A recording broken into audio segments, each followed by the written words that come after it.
Good day guys, welcome back po ulit sa channel ko. And ngayong araw na to guys, meron na naman tayong aayusin sa Mitsubishi Lancer na ito.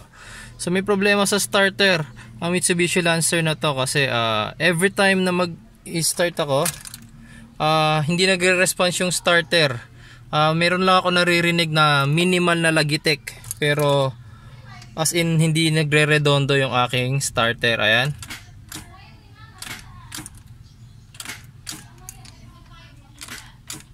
Yan. So kung medyo naririnig nyo man yung parang lagitik na yon, probably sa solenoid yon, pero yan, as in naririnig nyo wala ring kahit anong response yung starter natin. So yung kailangan ko i-diagnose ngayon kung ano yung naging problema.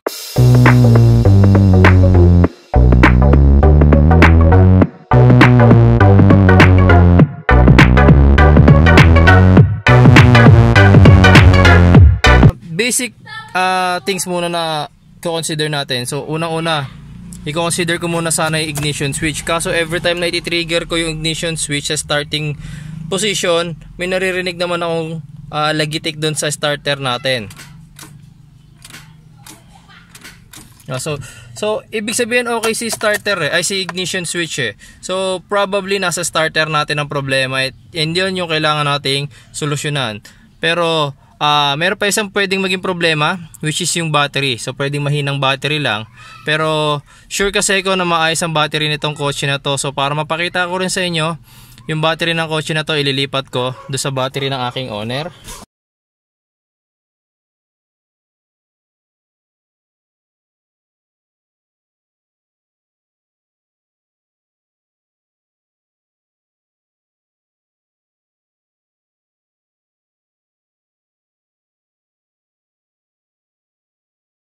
So according sa voltmeter ko, 12 volts lang siya, pero titingnan natin kung kaya magpa-start ng battery ng starter nitong owner ko.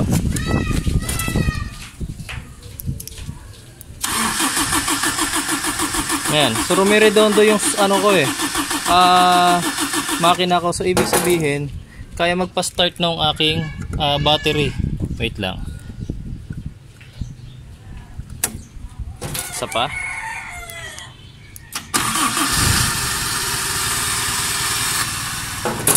Ayan.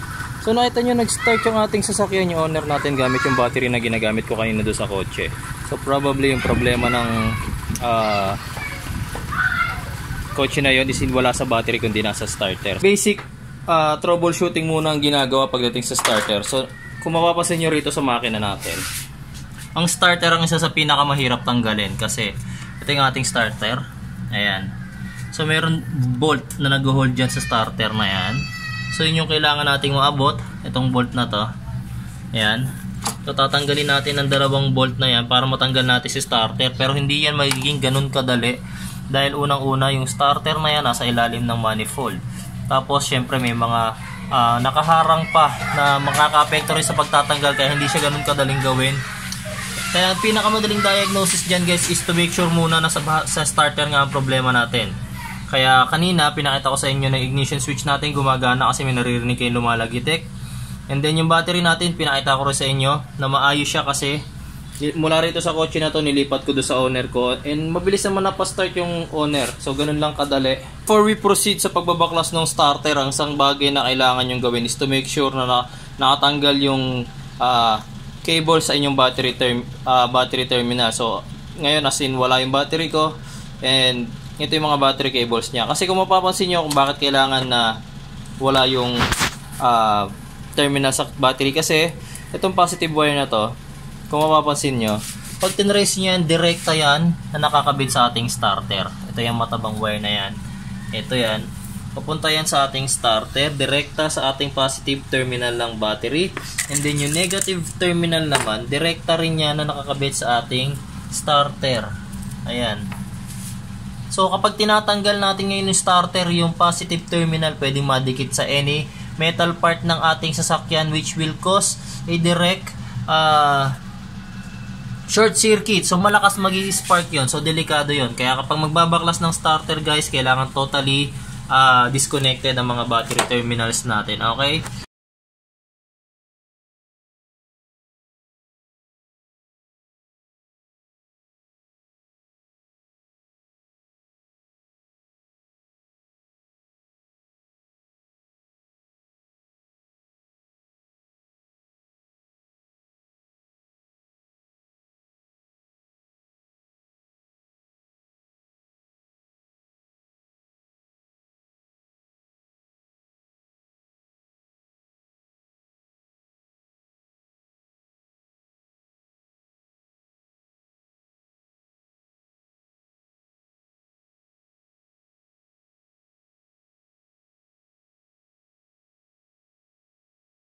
And so ito na yung ating starter guys. So kailangan ko malaman kung anong naging problema niya. So kailanganin ko ng battery, jumper cable, tsaka itong aking improvised na starter switch. Okay, so una natin gagawin, kakabit muna natin itong jumper cable. Be careful guys, kailangan pag nagkakabit kayo ng gantong electrical component, unahin nyo yung isang kulay muna, black, negative to negative muna, negative, and then to body terminal, body ng starter. Tapos itong positive na to, unahin natin sa starter. Yan. We need to make sure guys na ito hindi didikit sa positive, sa body ng starter. Kailangan dun lang siya sa tornilyo na ito. Hindi siya pwede dito sa any metal part. Ito metal part na to. Itong buong motor, starter motor natin metal part yan. So kailangan hindi madidikit dyan itong positive. Tapos yung isa, bago natin ikabit to, kabit ko muna yung aking switch. So walang polarity yan, disregard nyo na lang yung kulay. So ikakabit ko naman tong switch dito sa terminal. So dito, ito yung natitrigger, nagkakaroon ng power kapag sinususian na natin yung ating ignition switch. Tapos ito yung kakabit ko ngayon sa positive terminal ng battery. So dito ko na lang din siya iipit. Yan. Tapos sabay ko na siya lang ikakabit yung sa ating battery. Yan.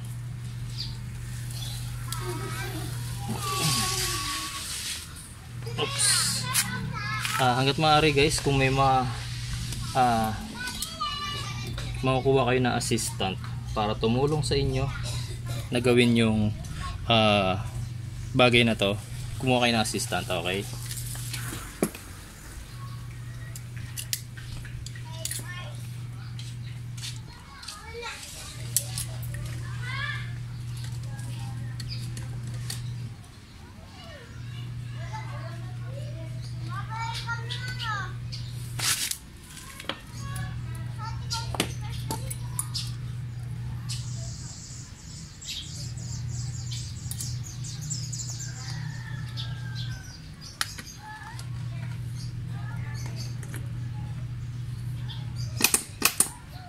Yan. So every time na pipindutin ko tong aking switch, tong remote switch ko, dapat gagana yung motor. Pero ayan, pag pinipindot ko, naririnig ko lang na gumagana is yung solenoid.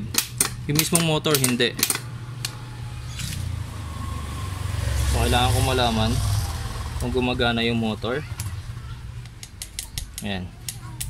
May problema tayo sa motor. Ayaw niyang gumana.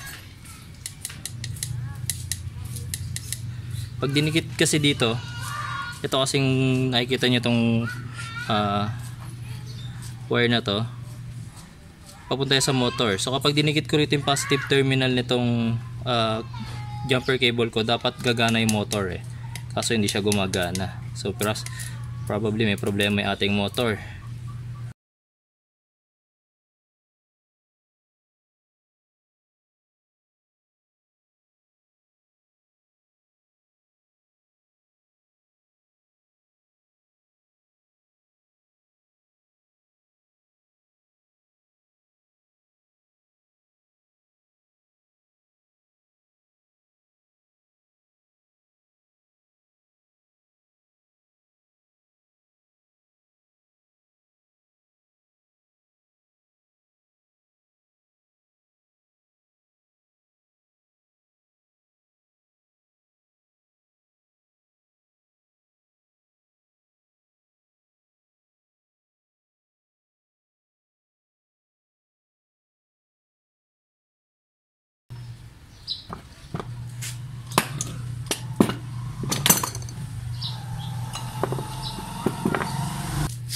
So sa itsura ng loob niya mga boss, mukhang nasunog nga siya.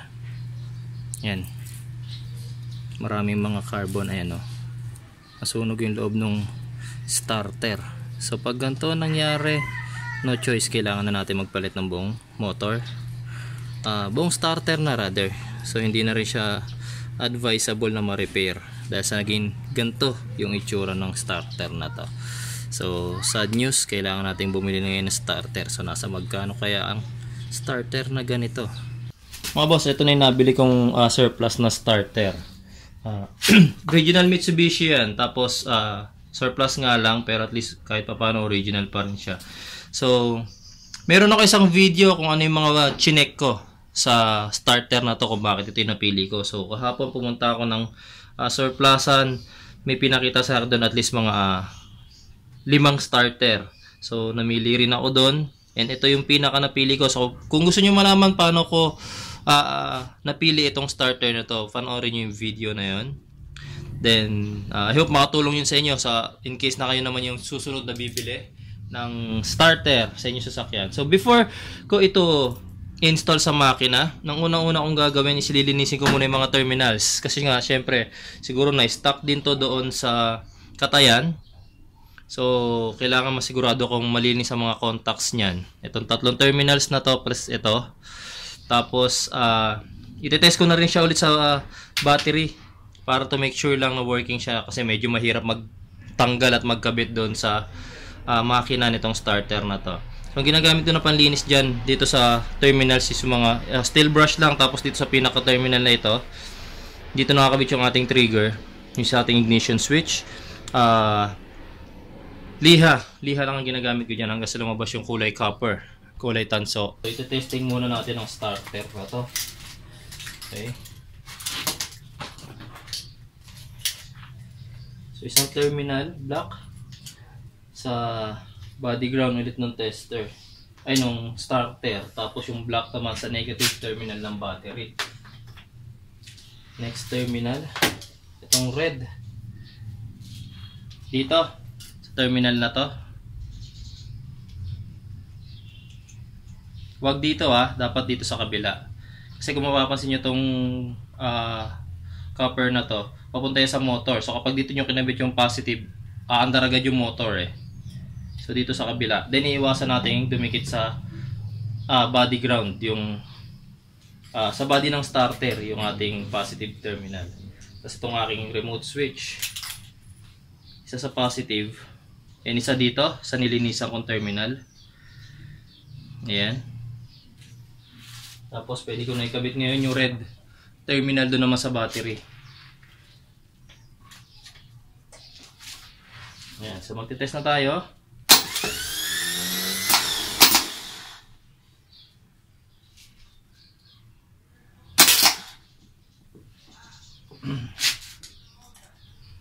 Hawakan nyo lang maigi guys yung terminal, yung starter, kasi medyo malakas yung impact niyan.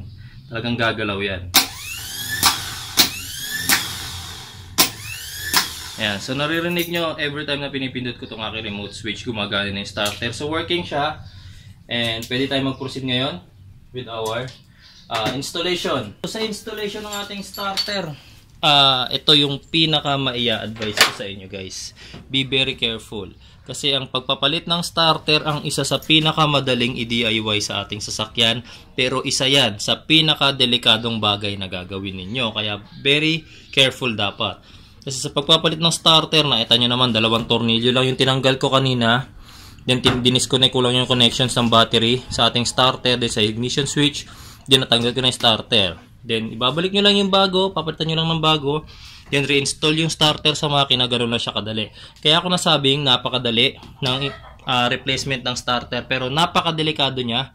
Kasi ang starter natin guys, hindi yan dumadaan sa fuse. Direktang nakakonekta ang positive terminal ng battery mula rito hanggang sa terminal na to. So iiwasan natin guys na madikit yung battery cable na ikabit natin dito sa any metal part ng ating makina or dito sa starter natin. Before installation, kailangan tanggalin natin yung connection sa battery to avoid short circuit. Then ikakabit muna natin yung mga terminals na nakakabit dito kanina. Yan. So ito yung galing sa ating battery. Itong makapal na wire na to, ito yung direktang nakakabit sa ating positive terminal ng battery. So dito natin yan ikakabit. Terminal na to ng solenoid. So dyan natin yan tinanggal, dyan din natin yan ikakabit.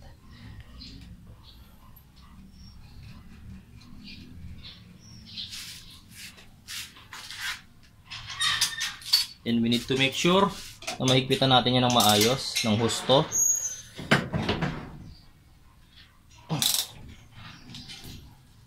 Next, itong female socket na to, dito naman natin ikakabit yan.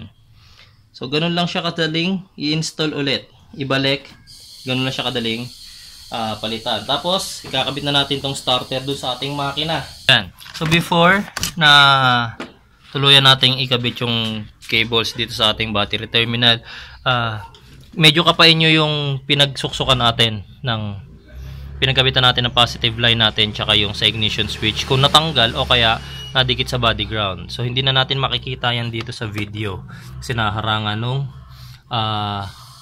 manifold, pero ako kinakapa ko na lang siya, so wala naman ako nakikitang dumikit na metal part dun sa live source natin. So pwede na natin ikabit ngayon yung battery terminal sa ating mismong battery, itong mga cables natin. So positive terminal first, then last natin yung negative terminal. Yung mga boss, so start na natin ngayon. Tignan natin kung gagana na yung ating starter. Okay.